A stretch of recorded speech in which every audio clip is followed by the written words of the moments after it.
Now, regular viewers will be aware that Hearts and Minds likes to keep an eye on political developments in America on the basis that what happens there eventually works its way across the Atlantic.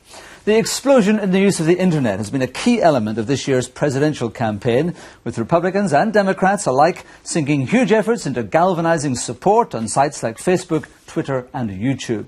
But are these social media changing the way politicians interact with voters, or is it just a passing fad? Jonathan Chavez is a Harvard-based analyst who's been looking at the impact of new media on political culture. And you're very welcome to Hearts and Minds, Jonathan. Thank you for having me. Now, your analysis seems to say that most people running for president misused social media. They didn't quite understand how it should work. How was that? Yeah, I think in 2012 thus far, we've seen a real growing pains of candidates trying to understand what's happening with social media. One of the keys to social media is understanding sort of the rules of the game that each individual platform has. What we've seen thus far is candidates have been trying to apply old mentalities to some of these new technologies that they have, doing things that they would be doing in the era of broadcasting and trying to make those things work online, and sometimes it just doesn't work. Newt Gingrich, for example, has almost 1.5 million followers on Twitter, which you would think would make him seem like a very popular guy, but actually it was very misleading. It's very misleading. Newt Gingrich has over 1.4 million followers on Twitter. Of those followers that he has, almost 2/3 of them follow no one except Newt Gingrich, and they themselves have no followers themselves. Essentially, he had his campaign almost buy followers to try to boost up his numbers, which just isn't the way that Twitter works. And trying to apply that mentality to new campaigning is why we see some of these candidates failing. President Obama has a new system called Dashboard, I think. It's just about to be introduced. And this is a way of, in real time, interlinking volunteers and the central campaign office. So it's about translating contacts on social media into real action on the ground. That seems to be the difficult thing. That's difficult, but it's what the successful campaigns have done. In 2008, when you look at what Obama did and his campaign did, it wasn't Facebook that made them successful. It was a mobile application that allowed you to call your friends in swing states, identify potential swing voters, and get out there and talk with them. One of the beautiful things about social media is we get a lot of data off of it, and there's a lot of data that campaigns, if they know how to harness effectively, can utilize to be more effective. Hopefully, that seems to be where the Obama campaign is turning, to sort of stay innovative in what they're doing. But thus far in the campaign, it hasn't necessarily been the case. That's what they've been doing. But isn't it, in a way, preaching to the converted? I mean, how do you reach new potential supporters by social media? The most impactful way that you can reach a new potential supporter is not you as the campaign reaching them. It's having one of their close friends or someone that they know and trust reach out to them. And that's what social media is really effective doing, and that's what the Obama campaign understood in 2008.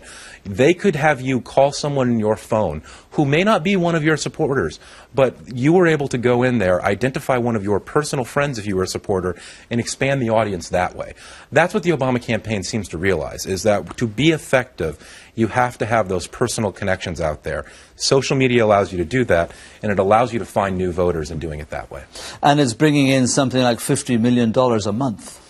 Yeah, it's been quite impressive. And it's not a new thing that we've seen sort of internet technologies help with campaigns. It goes all the way back to John McCain in 2000.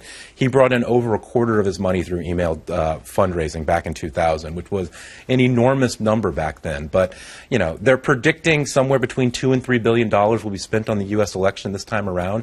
Social media outreach efforts are going to be a major part of how both sides wage this campaign. It's changing the world of advertising as well, isn't it? Because politicians are now looking more towards YouTube, for example, than they are towards regular television advertising. Yeah, it gives them an opportunity to get more in-depth messages out there and have messages that can potentially go viral. Through being a 2-minute ad, you're able to do much more than you would ever be able to do with a 30-second ad. So I think politicians are understanding that. At the same time, advertising on social networks isn't necessarily always effective. We just saw yesterday announced GM had pulled $10 million of advertising off of Facebook. If you don't do this advertising right, it can still be money poorly spent. A nice phrase I saw someone compared using television to using the internet to using a hammer as opposed to a scalpel. It's much more clearly and cleanly focused on the internet, isn't it? Yeah, on the internet you can get down to very, very, very precise audiences. And the reason why, it costs a lot of money to make a television ad. It costs a lot of money to make a flyer, and you can't do that many of them.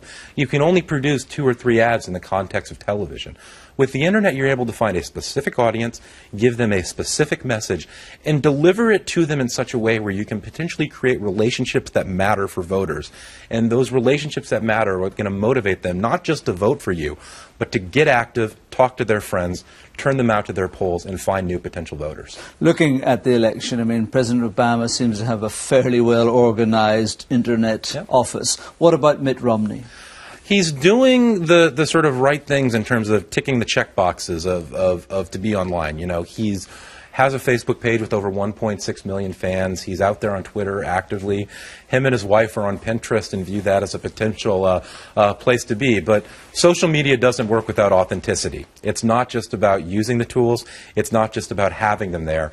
It's about using them to communicate effectively and show personality. For our political and non-political clients, the biggest thing that we see is that organizations that can seem as though it's not just a robot sitting there typing on a keyboard, putting the messages out, or re-releasing press releases, but as an actual human behind it, those are the ones that are most effective.